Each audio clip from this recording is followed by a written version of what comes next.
En esta sección vamos a ver lo que es la materia, pero la vamos a ver desde la perspectiva de química. También la vamos a ver en las secciones sobre física, desde el punto de vista de física, pero aquí lo vamos a ver desde el punto de vista de química. La materia es todo aquello que está hecho de átomos o de partículas subatómicas. Las partículas subatómicas son protones, neutrones y electrones. ¿Por qué subatómicas? Porque son más pequeñas que un átomo. Ojo, en física la materia es igual a la energía. Hay una ecuación muy famosa, E es igual a mc al cuadrado, que demuestra que la materia puede tener una equivalencia a la energía. Pero eso es un tema sobre física. Aquí lo que vamos a ver es química. Vamos a ver las propiedades de la materia. La materia tiene propiedades extensivas que determinan cuánta materia hay. Por ejemplo, la masa. La masa es la cantidad de materia que hay y es una de las propiedades fundamentales de la materia junto con la impenetrabilidad y otras. Otra propiedad que deriva de la masa es el peso. En física, el peso es el efecto de la gravedad sobre la masa. En química,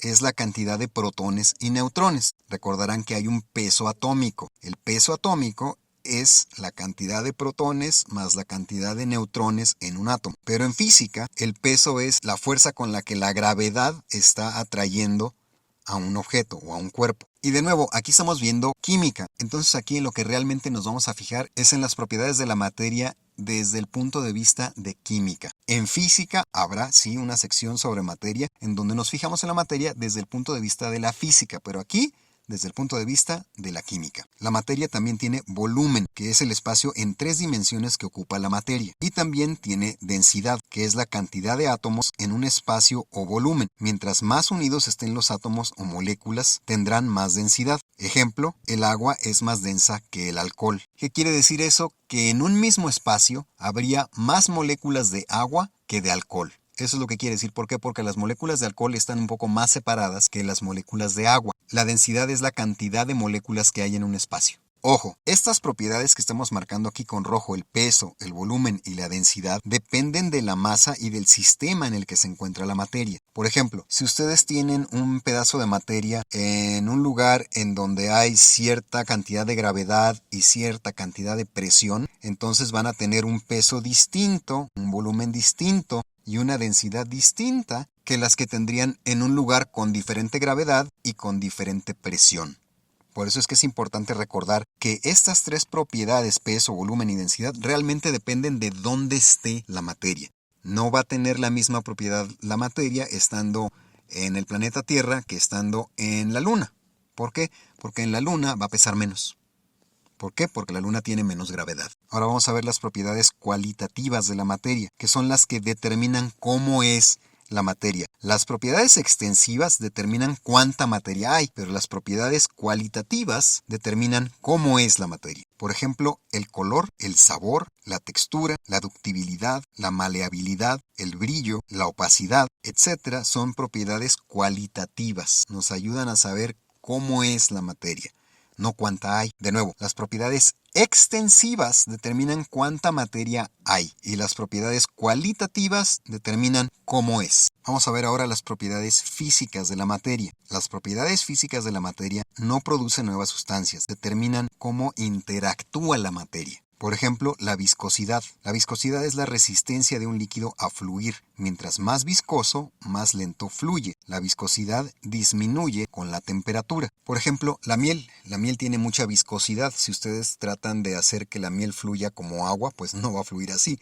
Va a ir lento, porque tiene mucha viscosidad. Solubilidad, que es la capacidad de una sustancia para disolverse. Punto de fusión es la temperatura en la que se derrite la materia. Punto de ebullición es la temperatura en la que hierve la materia. Todas estas de nuevo son propiedades físicas que determinan cómo se mueve o cómo se relaciona con otros objetos. Vamos a ver ahora los estados de la materia. Sólido, en el cual las moléculas tienen una alta cohesión, es decir, que están muy unidas. Líquido es un punto intermedio entre las moléculas unidas y separadas. Gaseoso, que es cuando las moléculas están separadas. En el estado gaseoso, las moléculas tienen una fuerza de cohesión nula, es decir, que no están unidas. En el estado gaseoso, las moléculas tienen mayor presión debido a la temperatura. Vamos a ver más a detalle esto del estado gaseoso, calor y presión. Supongamos que tenemos un recipiente cerrado con agua. Vamos a ilustrar a las moléculas de agua con estos puntos azules. Ahora supongamos que le aplicamos calor a este recipiente. ¿Qué va a pasar? Que las moléculas de agua se van a empezar a calentar, es decir, van a empezar a vibrar con más fuerza. Cuando eso pasa, las moléculas se van a separar.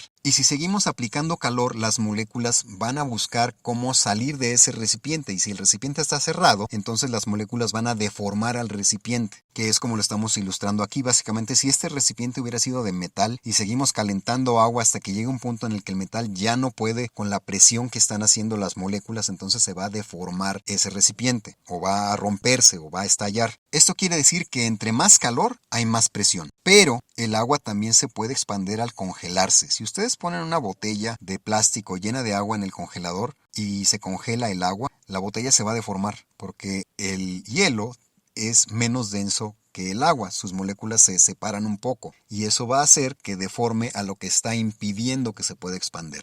Pero en este caso estamos ilustrando que cuando calentamos una sustancia, sus moléculas vibran y se expanden. Y esa expansión genera presión. Por eso, mientras más calor, más presión. Vamos a ver ahora los estados de agregación de la materia. Son 4. Determinan si la materia es sólida, líquida o gaseosa. El primero es la fusión, que es cuando la materia va de sólido a líquido. Luego la evaporación, que es cuando la materia va de líquido a gaseoso. La condensación, cuando va de gaseoso a líquido. Y la solidificación, cuando va de líquido a sólido. La mejor manera de ilustrar esto es con el agua. Otra vez, si tenemos agua en hielo y le aplicamos calor, entonces ese hielo va a fusionarse, es decir, se va a derretir y va a llegar al estado líquido. Si le seguimos agregando calor, entonces ese líquido va a pasar por el estado de evaporación y se va a convertir en gas. Bajamos la temperatura del vapor de agua y ocurre la condensación, que es cuando pasa el agua de estado gaseoso a líquido. El vapor se transforma